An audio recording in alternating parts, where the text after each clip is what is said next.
Vous allez voter pour qui? Marine Le Pen et Emmanuel. Ah non, mais je vais voter blanc alors. Bah ça sert à rien que j'y aille alors. Oh. Je vais voter pour Macron. Une seule chose que vraiment on peut reprocher à Macron, niveau social, c'est un peu le président des ultra riches quoi. Et si Madame Le Pen passe?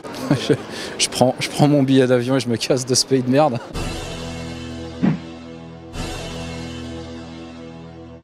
Action, vas-y. Comment on vous appelle? Léna. Léna, moi c'est des games. Enchanté Léna. Alors dis-moi, déjà vous avez voté au premier tour ou pas? Oui. D'accord, le choix était... vous avez voté pour qui? Jadot. C'est pas vraiment un candidat assez connu par rapport aux autres? Ouais, mais il y en avait aucun qui me tentait vraiment de toute façon, hein, mais j'ai suivi le vote écologique. D'accord. Et du coup pour le deuxième tour, là vous avez droit qu'à deux choix. Soit le monsieur ou la dame. Ouais. Vous voyez de qui je parle? Oui, je vois très bien, oui. Vous avez déjà fait un choix ou Ah oui, j'ai fait un choix. Macron. Monsieur Macron. Je suis pas convaincue, mais je suis vraiment contre Le Pen, donc je vais voter Macron. Donc là où vous allez voter Macron parce qu'il n'y a pas de choix. Il n'y a pas un autre choix. Ouais. D'accord, super. Et pourquoi pas Madame Le Pen? Parce que je suis totalement contre toutes ses politiques, son idéologie, ses valeurs. Moi, je trouve qu'elle défend pas les bonnes valeurs. Il n'y a rien qu'à voir sur le débat. Je trouve que, et même dans son programme, dans ses idées, il n'y a aucune des valeurs. Je trouve qu'elle est contre toutes les valeurs que moi j'ai envie de défendre. Elle est au point ni sur les politiques écologiques, ni sur les politiques féministes. Elle est vraiment pas du tout bonne sur l'égalité hommes-femmes. Sa politique sur l'immigration, j'en parle même pas. Il y a vraiment rien qui va dans ce qu'elle défend, je trouve. Donc, vraiment radical, quoi. Ouais. Et vous en pensez quoi déjà par rapport au premier tour? J'en pense que ça a été quand même une situation un peu particulière, puisqu'on a eu on va dire pas mal de candidats qui se sont battus les uns contre les autres, alors qu'il n'y avait pas le candidat principal, donc c'était quand même assez particulier. D'accord. Et que pensez-vous par rapport aux 3 premières places? Est-ce que c'est vraiment... C'est pas truqué? Non. Non, j'y crois vraiment les 3 premières places. Après, honnêtement, je pense que Mélenchon, il n'est pas passé loin. Donc oui, on peut dire qu'il méritait de passer au deuxième tour. Hein. Vous avez voté au premier tour? Alors moi j'ai fait le choix de Mélenchon, si tu veux tout savoir. Depuis que je peux voter, je vote pour Mélenchon, je vote pour les Insoumis. Moi j'ai jamais eu de problème avec sa manière de parler, avec sa manière de se montrer à la télé. Je pense que c'est de toute façon ce qu'il faut aussi pour être à la tête d'un pays comme la France, qui est très compliqué. Malheureusement aussi il y a des débats à tenir aujourd'hui dans la géopolitique mondiale et je pense que j'aurais pu voter pour Anne Hidalgo mais je ne l'ai pas fait aussi pour ça, pour le besoin de tenir quoi. Et vous? Moi de base je vote le Parti Socialiste, mais vu que le mouvement est un peu mort en ce moment, avec Anne Hidalgo, etc., du coup j'ai décidé de voter Mélenchon, parce qu'il représentait selon moi mieux la gauche et l'écologie pour ces élections. Donc par rapport à son programme quoi. C'est ça, voilà. Et Mélenchon à la 3e position au premier tour, vous en pensez quoi? Est-ce que c'est un résultat très controversé ou Très frustrant. Il y en a qui disent que s'il n'y avait pas eu les vieux, il y aurait eu Marine et Mélenchon au deuxième tour. J'avoue, ça aurait été une forme de moins... il y aurait eu moins de frustration parce qu'il va y avoir forcément une forme de victoire. Et en même temps, là, j'aurais eu vraiment peur que Marine passe, quoi, tu vois. Vraiment. Ah bon? Je pense qu'au deuxième tour, il y aurait eu plus de gens pour se rallier vers Marine Le Pen que vers Mélenchon, malheureusement, parce qu'on est dans un pays de fachos. J'ai pas voté pour Macron, donc j'ai pas eu l'impression de... Enfin, si, mais il y en a qui ont vraiment cette impression de se repiéger une deuxième fois et je peux les comprendre. Et je trouve que c'est horrible, mais il y a un moment, là, il faut... D'accord. Et pour le deuxième tour, là, vous avez déjà un choix pour... Alors moi, j'ai pas décidé de voter pour Macron, mais contre le parti... RL. Ouais, contre le RL. Voilà. Donc D'accord. on n'a pas trop de choix en fait, au final, parce qu'il faut... Vous abstenez alors? Oui, parce qu'on peut pas voter contre quelqu'un qui se revendique islamophobe et qui veut juste diviser, que ça soit religieux, etc. Et c'est juste pas possible et voilà. Bah ouais, t'as pas le choix. Ton seul choix en tant que Parisien, c'est aussi de se mobiliser. Nous, on est dans les grandes villes, on est dans la capitale, on est un peu visible.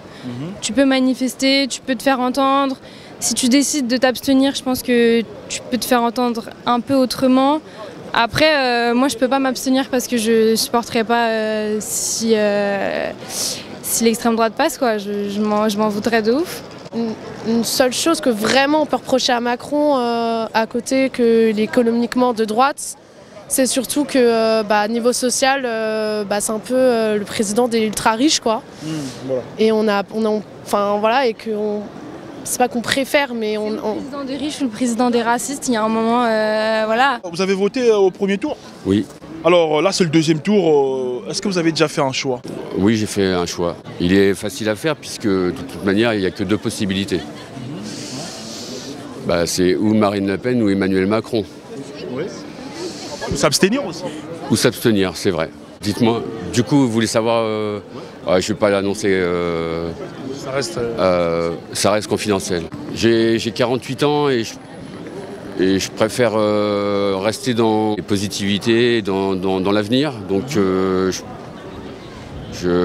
sais pas, je me pose des questions, mais j'aurais tendance à peut-être faire confiance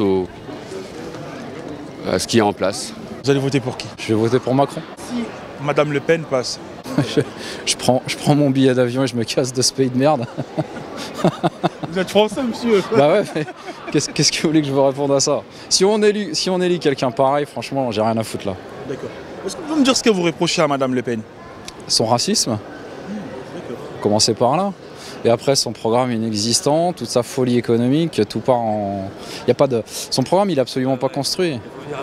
Donc, je veux dire, j'aurais pas voté pour Mélenchon non plus, mais Mélenchon, au moins, il a des idées. Là, elle part sur quelque chose qui est complètement absurde. Elle veut sortir de l'euro, mais elle veut pas en sortir. Enfin, là, c'est pas où elle va. D'accord. Et au premier tour, vous avez voté pour Macron aussi ou toujours? Ouais. D'accord. Bon, c'est le seul programme pour moi qui vaut suffisamment aujourd'hui de construction pour pouvoir viser ces 5 prochaines années. Les autres, pour moi, c'est du flanc. D'accord. Est-ce que vous auriez un petit message pour le président Macron? Parce que c'est le président en place. Tout ce que j'espère, c'est qu'il fasse des choses bien pour, on va dire, beaucoup de gens. C'est-à-dire que il s'est beaucoup concentré sur une certaine politique. Maintenant, ce serait bien de faire un tout petit peu de social et aussi de continuer vraiment, je pense que c'est le nerf de la guerre pour moi, c'est de continuer à aider les entreprises qui veulent se créer et à aider les entreprises à progresser et à apporter de l'attractivité en France. T'as voté ou pas? Non. Mais pourquoi? Parce que j'étais fatiguée ce jour-là, je devais aller, j'ai pas pu, j'ai eu des empêchements. D'accord, là c'était le premier tour. Du coup, le deuxième, tu comptes y aller? Je savais même pas qu'il y avait un deuxième tour, j'ai jamais voté en vrai. Si, c'est dans quelques jours en plus. C'est quand? Le dimanche. Dimanche? Ouais. On est quel jour? Dans 2 jours? Ouais, je vais aller voter. Mais maintenant, il reste qui? Il y a que 2 personnes là. 2 candidats. Marine Le Pen et ouais, Emmanuel. Ah non, mais je vais voter blanc alors. Ça sert à rien que j'y aille alors. Oh. Mais il faut voter. Non, mais je vais voter blanc, ça sert à rien. Donc les 2 candidats là ne t'intéressent pas? Non, pas du tout. Ah ouais? T'aurais pu voter pour qui si c'était le cas? Premier tour. Ah ouais, monsieur Jean-Luc. Hein? Jean-Luc quoi? Ouais. D'accord. Parce que la plupart des jeunes, vous avez voté pour Mélenchon. Hein? Ouais, Mais pourquoi? Par rapport à comment il parle, vous aimez bien ou... Écoute, en tout cas il nous vend bien du rêve, donc je veux bien. Je l'aime bien moi, Mélenchon. Bien du rêve. Mélenchon, je t'aime bien. Votre réaction si aujourd'hui Madame Le Pen est élue présidente de la République? Ouais. Alors là, je panique. Vraiment, je sais pas. Je sais même pas si je reste en France, honnêtement. Peut-être que je cherche un travail à l'étranger. Je sais pas. Je l'imagine pas trop, j'avoue. Donc. D'accord. Si le président Macron est élu à nouveau, est-ce que vous auriez un petit message pour lui?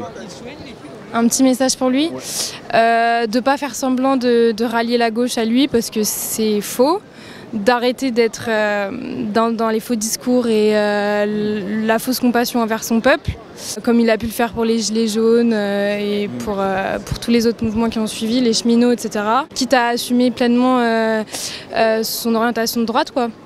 D'accord, super, et vous aurez quelque chose? Moi je suis d'accord avec elle, plus écouter son peuple et voilà, elle a tout dit. Voilà. Une dernière, si aujourd'hui Madame Le Pen est élue présidente de la République, comment vous allez le prendre?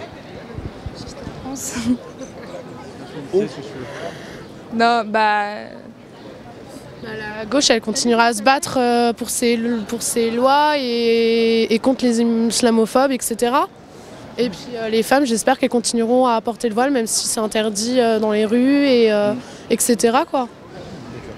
Mais au moins le président Macron, il n'est pas contre cela, il est plutôt contre le problème de voile, certains problèmes de religion. Lui, il a une autre manière de voir il divise pas tout ce qui est religieux, etc. Mais il divise plutôt social et économiquement, donc Est-ce que c'est mieux? Je ne sais pas. Je pense pas, mais voilà. C'est la fin de la vidéo, messieurs, dames. Bon, je vous laisse avec cet élément. Voilà, juste à ma droite, regardez. Merci Bakir. Bon les amis, peuple de France, ce message est très important. C'est très dommage qu'il n'y a pas grand monde qui s'arrête. Nous sommes 60 millions. On en a pris plein la tronche en 5 ans. Mais visiblement, tout va bien. Le peuple ne s'arrête pas. Toute la population de France poursuit comme si que rien n'était.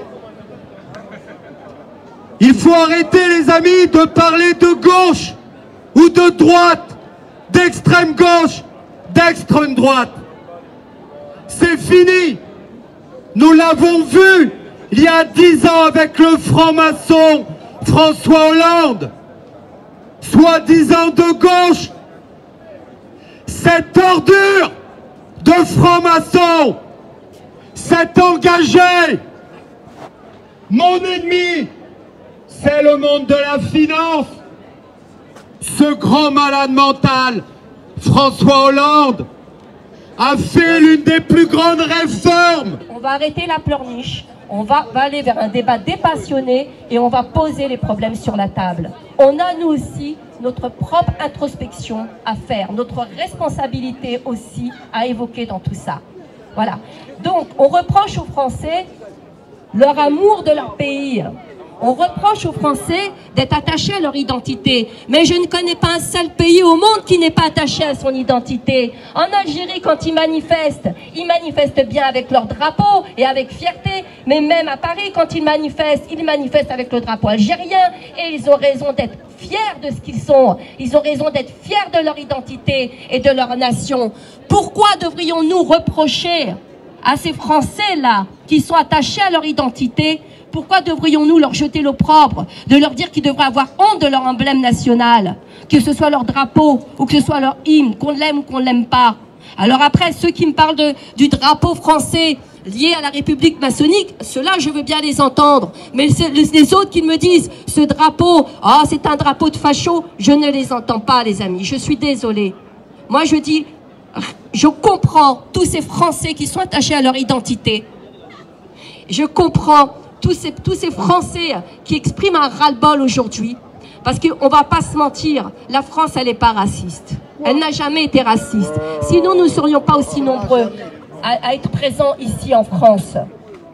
C'est le pouvoir qui nous divise. C'est le pouvoir qui fait en sorte de mettre en place le délitement de la France. C'est le pouvoir par cette délocalisation, par la désindustrialisation, parce qu'il fait venir en France des personnes qu'on ne peut même plus aider tellement que la France est à saturation d'un point de vue économique. Et je ne pense pas que ce soit aider ces gens-là que de faire de la déportation comme ça. La meilleure solution, c'est d'aider les gens chez eux pour qu'ils puissent s'épanouir chez eux sur leur terre et en osmose avec leurs convictions, en osmose avec ce qu'ils sont. Et tout le monde, Kémy Séba l'explique, tout le monde est dans cette perspective. Je ne connais pas de peuple. Il faut arrêter le dumping agricole. Quand l'Occident est le seul responsable de ce qui se passe dans le monde, c'est l'Occident. Quand l'Occident va faire du dumping agricole en Afrique, qui va vendre son produit beaucoup moins cher que le petit paysan sénégalais qui a cultivé ses produits, eh bien il tue ce petit paysan, il tue l'économie, il tue la possibilité de vivre de ce paysan. Qu'est-ce qui lui reste à ce paysan? Eh bien il n'a pas d'autre choix. Il est obligé de quitter l'Afrique, le Sénégal, pour venir en France. Donc arrêtons le dumping agricole, arrêtons de faire de l'ingérence dans ces pays. Et je salue le Mali, et je salue tous ces pays africains qui ont retrouvé leur indépendance et leur comment dire, aidez-moi les amis, autonomie, oui, non, c'est l'autodétermination, merci. Je les salue parce que c'est grâce à ça, c'est grâce à eux et en virant leurs dirigeants corrompus qui sont assujettis à l'Occident qu'on va y arriver. Donc ne nous trompons pas d'ennemis.